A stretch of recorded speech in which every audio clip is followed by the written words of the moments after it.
Okay, we're heading south. We don't want to do that. Although I think that this valley is a little... Yeah, we don't need to go there. Don't go there, girlfriend. Okay, that road over yonder looks like it will probably take us to another area of the game. So let's actually just check that to be sure, as I don't think Kenting Rush would be its own like giant town. It doesn't have that kind of a dot on the map. But let's check this out. There's a couple of houses here. James knocked on the door. For a long moment he leaned against the door frame as he waited, positioning himself so he could listen for the sounds of any stirrings inside. When at last it was evident no one was coming. That's an abandoned house. Basically. Oh my! Well, we've stumbled on quite the revival there. Maybe we'll take a visit to Kenting Rush. Those guys are just rogues. They're not a big deal, but I feel like... Oh, this is actually Kenting Rush here. Yeah. Great. Great. Grand. Wonderful. Let's go to this odd house over here. This is a very confusing area for me for some reason. There's nobody in there. Or they're asleep. Or it's those deaf people again. This is weird. There's a ton of... Oh, we're actually in the village is why. Doofus. It's abandoned. Yeah, I got kind of cattywampus. Kind of looking around for treasure and stuff, so... Okay, James sniffed the air. While for the better part of the last hour he had been trying to piece together the details of the murder at the Black Sheep Tavern, something else had begun nagging at him, elusive as the names of all the mockers he'd once known. It had only been after a few minutes of consideration that he'd realized what it was that was distracting him. "Do you smell anything odd?" he asked Gorath, who immediately took it personally for an unknown reason. Smelling his armpits, he said, "It's not me." No, struck by the oddity of smelling jasmine in the open, he could spot no natural flora that could account for the scent. But while searching, he thought he spotted someone moving down the road towards them. "Ah, it's Navon de Sandal, the very same. What a dapper gent. You know what? I can already tell the Count hates him, because he is him. We all hate the things that we are." Yes, indeed.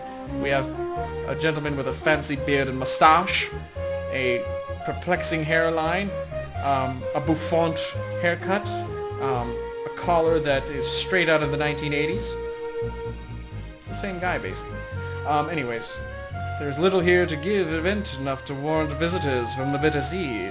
And if that weren't enough, it seems we have guests as well from Elvendar. Welcome to Kenting Rush. This may sound a strange question, but a moment ago I thought I smelled spice. Jasmine, to be exact. Does it grow near here? You have a keen nose. Unfortunately, as it isn't local. I deal in spices as well as a number of other imported goods. I've just returned from a lengthy trip into Kesh, and I am afraid the scent clings a bit to the clothes. But you've only just come up the road. I've been smelling it for some while. We've been followed. I am told the scent carries. There is a bit of wind today, so... As your traveler is in the area, dealing with the natives can sometimes be difficult. Is there any way I can be of some assistance to you? Chess. Crap. You know what?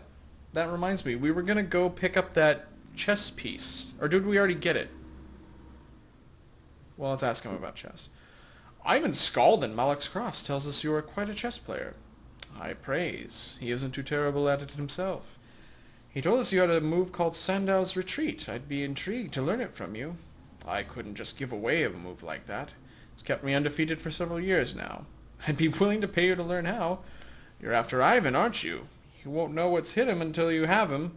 As I recall, he always bets an emerald, so I'll let you at least get something from the win, say 100 gold sovereigns. Deal? I don't remember my conversation with him. Another problem with not playing this game enough. I will go ahead and pay him, because I think it's pertinent to the plot. It would be worth it just to see the look on his face. Proceed. Give me a moment to find a few appropriate stones. If you would sketch out a board in the dirt, I will show you the architecture of a grand humiliation. James grinned. As Navon played out his moves using an odd assortment of stones, it was apparent the play would be devastating if used against an aggressive opponent. Think you can remember all of that? Navon asked, brushing the dirt from his hands. Not a problem, James replied, dumping Navon's fee onto the hastily created chessboard. I think Ivan is in for quite a surprise. Okay, Count Corvallis. What reason would Count Corvallis have to dislike you, Navon? Perhaps he is an overprotective father. Who is to say? I'm frankly surprised he hasn't hired a band of Nighthawks to have me killed. I asked too many questions for his tastes. You think he has connections to the Guild of Assassins? It's a well-known fact. He is surrounded by Nighthawks. They guards his house, his lands, Caval Keep. When his daughter Eugene and I have time together, we are always followed by assassins, though they never wear their guild clothing while working for the Count. Why don't any of the local people do anything about it? Surely they object to having the Nighthawks loose in the area. They look the other way. As long as none of them are being killed, it doesn't concern them. I'm sure that's even true in Krondor. As we have appointments elsewhere, we should probably be on our way. Good traveling to you, then. And if you ever have any need of anything and are in Kenting Rush, be sure to come and see me. Well, he seems like a nice dude. Not really what I was expecting out of that conversation. I was expecting him to kind of give me a nudge about that, the possibility of some catacombs under the old keep, but no matter. That's Bard, as always. Play ourselves in, and we almost immediately make back the money that we spent on the chess maneuver. That's a gambler. Is there an actual inn here? It would be kind of nice, but I guess not. Whatever. I wonder what's going on here. The barkeep's like, "Hey, what are you doing?" And this guy's got like looks like a potato. It's my potato, God damn it! Get my potato! I need that potato for purposes. I don't know. Let's talk to this guy. This guy's just drunk. It's another drunk. Alright, well, the dagger and star is not all that interesting. We just used it for its barding. That's fine. Might want to consider spending a little bit of time here. Okay, this is an actual encounter. They were greeted at the door by a very tired-looking woman. Good day, travelers. How can I be of service to you? What can you tell us of Kenting Rush? We are curious about this place in which you live, James said kindly. Well, sirs, it is a nice enough place, though lately there have been some shady-looking characters hanging around by the well. She paused for a moment, then pointed to her nearby field. My husband is out harvesting grain. He works over there. Let's see, what else can I tell you? Oh, yes. Be very careful of the sorcerer who lives down the road. Oh, he has a habit of tricking people out of their money. Asks them 3 questions. The first 2 are very simple, but no one has ever answered the last one correctly. Huh. Oh, that's probably this guy.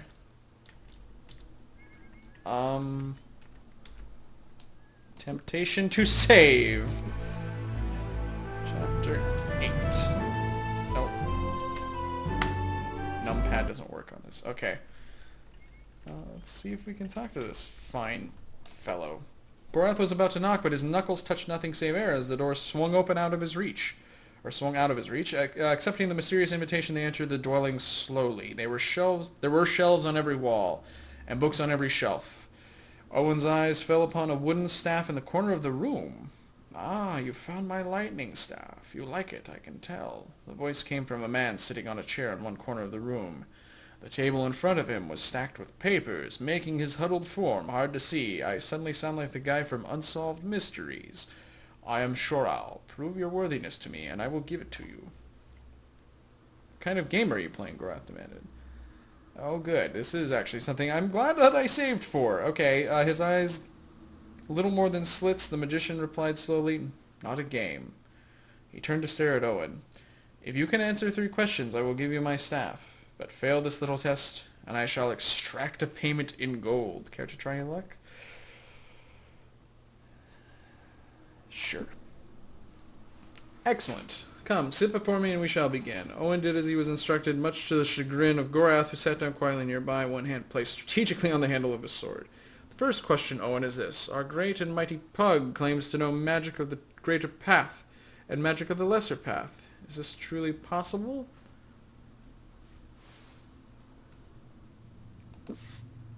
Very good, my friend. Shoral muttered. That was a fucking blind-ass guess. I have no idea.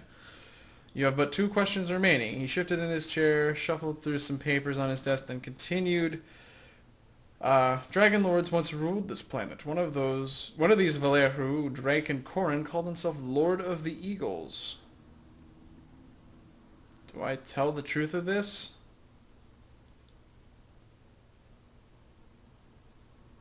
God, I have no... I'm sure that this is about the actual books. So if you have read Ray Feist's books, you probably will know this immediately. I have no idea. Apparently the first one was yes. Should I just say no? Well, I have a save. So, you know what? I'm just going to say no. It's not like this is high risk. Oh. Okay, you have answered correctly once again, said the sorcerer. Maybe, I don't know, maybe it doesn't matter. His smile turned icy. Now, only one question remains. Answer it correctly and you shall have my staff. Gorath looked at the magician coldly, not liking the evil fire that seemed to be erupting on his face. Suddenly Owen began to shout, "My eyes! What have you done to my eyes, you black demon?" Oh, he cast Despair Thy Eyes on him. Taste of our own medicine. I can't see. In an instant, Gorath sprang to his feet, drawing his sword. And wait! I haven't done anything to your eyes, sputtered the startled Shoral. Ah, can't you see me? He shouted, waving his hands in the air wildly. Owen smiled broadly. I'm sorry, my mistake. Yes, I can see you just fine. He winked at the sorcerer. Foolish me, and I thought your last question was going to be hard, perhaps even impossible to answer. Without waiting for a response, he grabbed the lightning staff and began to head for the door. Oh, that's bullshit. That was the question. Come on, he shouted over his shoulder. We better leave now. Oh, that's awesome, though. We got a fucking staff out of it. What, is this it? Who's got it? Ooh, it's got a thing on it. Made of light birch, the staff would be easy to swing around should the need arise. Doubtless it had been put to magical uses as well. Several lightning sigils were burned along its wavering length. Much like Nevermind. The points of their bolts originating from a small crystal globe affixed to the knobby head of the staff. That's awesome. More info, please. So the damage that it does is 0 plus strength. Let's actually get some of the junk out of Owen's inventory. We can't. Crap. Trade? Tradesies? Okay, let's put a hammer in there. Frustrating. Okay. Actually, just so I don't forget, I'm going to keep his restoratives with him. Give you the spider. Okay,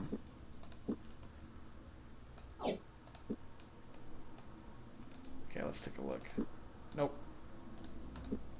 -7 plus strength. Oh, that's a huge upgrade then for Owen. Cool. Oh, and I put the staff. Don't do that. Gorath, why don't you hold on to his staff? Alright. I'd like to sell that as soon as possible due to the amount of inventory space it takes. That was pretty neat. This has been kind of fun with the old people and then this. And I got really lucky there, I think. Alright, let's go to this house, I guess. Owen rapped on the door with the back of his hand. Coming, hang on just a second, said a mirthful voice inside the house. Okay, here I am. The door opened wide and a large bearded man joined them in front of the house. Owen cleared his throat, then said, "We'd like to talk with you if you could spare a moment of your time." Now the large man was eyeing Gorath suspiciously. Wait a minute, he said, a broad grin erupting on his face. 1 second. Sorry about that, folks. Just a slight interruption. Let's go back in there. Crap. Well, I didn't get to read all of that because when you stop the recording, it gets rid of the screen in front of me, so I'll just refer to it later. It seems like it probably wasn't hugely important, though, so I'm not going to get too stressed out about it. Probably some information that would be useful for us, but not know, monumentally so. I'm gonna guess. Is that the inn? Yeah, that's the tavern. Okay. That's that guy's house that we were just in. That I breezed through. Used to be an inn here. There's the well. Okay, the hammering inside the house offered a perfect musical counterpoint to James's rapping. He's beatboxing in tune to the hammering. What? Just call him MC Hammer. Oh, God. James is rapping on the small front door. Presently, a young man sporting a long beard answered the knocks. Yes? Can't you see I'm quite busy here? They looked past the man and saw a large block of granite, a beautiful woman emerging from the stone like a delicate flower opening in the sun, or opening to the sun. You're carving a woman? Give me a slice of the dark meat, why don't you? The man shifted his weight from his left to his right foot impatiently, then said sarcastically, no, actually, I'm trying to cover a very pale, still woman with a big rock. I like this guy. With that, he rudely closed the door to their faces. James turned to leave. Artists, he spat angrily. True, man. Fucking art. Okay, let's check this house out. James hesitated. Noticing the finely engraved sign above the door, he read it aloud. David Tatum, scribe. Among other things, replied a strong voice. Historian, philosopher, mathematician, licensed massage therapist. I have my nose in everything. Emerging from the building's cover, the scribe cast a knowing look at Gorath as he continued. Right now I'm investigating combat tactics. Perhaps you would be interested in helping. And what would we profit of it? Owen asked quietly. Information, the scribe replied. You talk for an hour, and then I talk for an hour. You pick the subject. Intrigued? Yeah, actually. The scribe listened. When at last Gorath had exhausted himself, he asked the man what he might know about assassins operating in the kingdom, and he discoursed all he knew on the subject. That's about it, the scribe said at the last, and folded his hands in his lap. That would have been nice for me, the player, to know.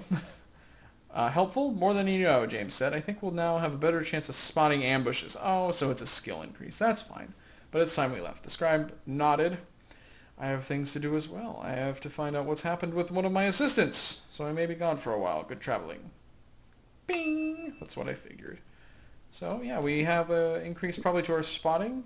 Scouting. Scouting, spotting, whatever. Potato, potato. Alright, well I think that's about all of Kenting Rush except for the well. It was an unusual well. James ran his hands across the wooden crank, tried to turn it, but discovered it was jammed. Reaching down to get a better grip, his fingers scraped against something hard and smooth. It was a small round lock. I believe I'm familiar with this kind of lock. In days past, some men required their ladies to wear locked undergarments as an assurance of chastity while they were away. As the stories go, the men gave the keys to these undergarments to none but their closest and most trusted friends. Naturally, the ladies did everything in their power to convince the friends to use their key to remove the uncomfortable things, and many illicit romances were said to have developed. The lock was always replaced before the husband returned home. But after unlocking the device, the key was often left with the friend for the next time the husband went away. In the meantime, the secret lovers would sometimes find an abandoned well, put on one of these locks, and use the key to hide love notes. Aw, yeah, let's open it. I'm sure it's not love notes. I'm sure it's a, what's it called, a dead drop? It's a spy's work. James checked their keys. Finding a virtue key, he moved to the well, found the lock, and inserted the small key, turning it gently. The lock was a bit rusty, but after a few seconds he was able to twist the key in the lock, producing a satisfying click. The handle now unlocked, he cranked it in a clockwise motion, and after about a dozen turns, the dry bucket emerged from the well. Searching inside, they found something small and covered with dirt and leaves. It was a knight's piece. Well, the knight's going to want that back. That's probably money, I'm assuming. It must have been 100 sovereigns. That's a lot of cash. Well, it was a lot of money, regardless. Let's just double check that that's not an actual piece of... Oh! Ho, ho, ho, ho! That's what's going on here. It's a chess piece. So that's probably something we need to bring to that board by the waterfall. I don't know. Let's Take a look at this sign. Does it say Kenting Rush? It does. Okay, well, you know what, to be honest, I gotta admit, you guys, I'm a little bit disoriented about where we are right now, other than the fact that we're obviously in Kenting Rush.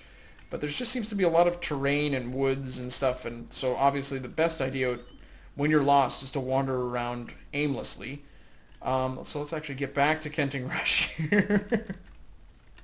before I get us really, truly lost. It's weird. Oh, that was just a graphical thing. I thought I saw something that I didn't see. Yeah, so it's over here, basically. Cool. Let's check this out. This might be a temple. Nope. Barn with some junk in it. Don't care. It's interesting to me to see how many torches they leave for us. I have used mine only, I think, in the Mac Mordain Kadal. And that's it. I don't think there's really... Oh, shit. Okay. Tell the prelate to stay down... Oh, this is the Temple of Kahuli. We may have an ambush on our hands.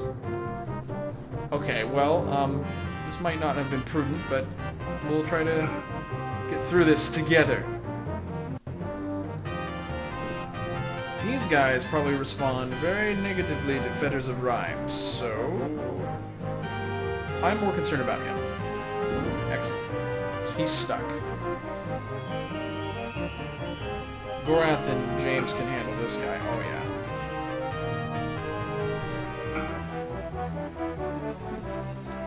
And how about we just have Owen... Ooh, we can try his lightning staff. Oh, but we want to be able to cast spells. Now let's poke him. Zap. Oh, shit. That was a mistake.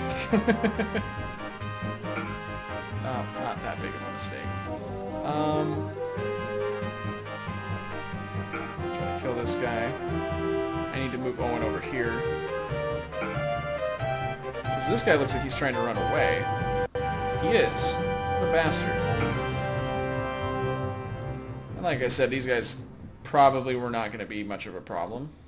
And they are indeed no problem. Invitation, thank you. Come back, my friend. I want to kill you with my sword.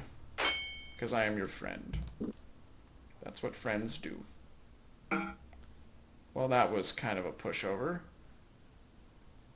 Yeah, okay. There's still some of them there.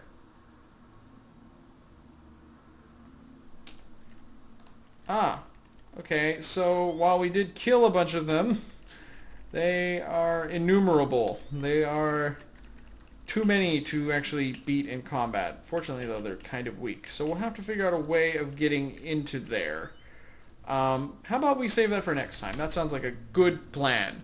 So we'll try, and they mentioned something about the prelate. I'm assuming that this is in regards to the cult of Kahuli. So we'll try and bust in and see what's going on there with all their mischief that they're stirring up around these parts. But for now, I'm going to sign off. This has been Effing Controller playing Betrayal at Krondor. I'll catch you guys later.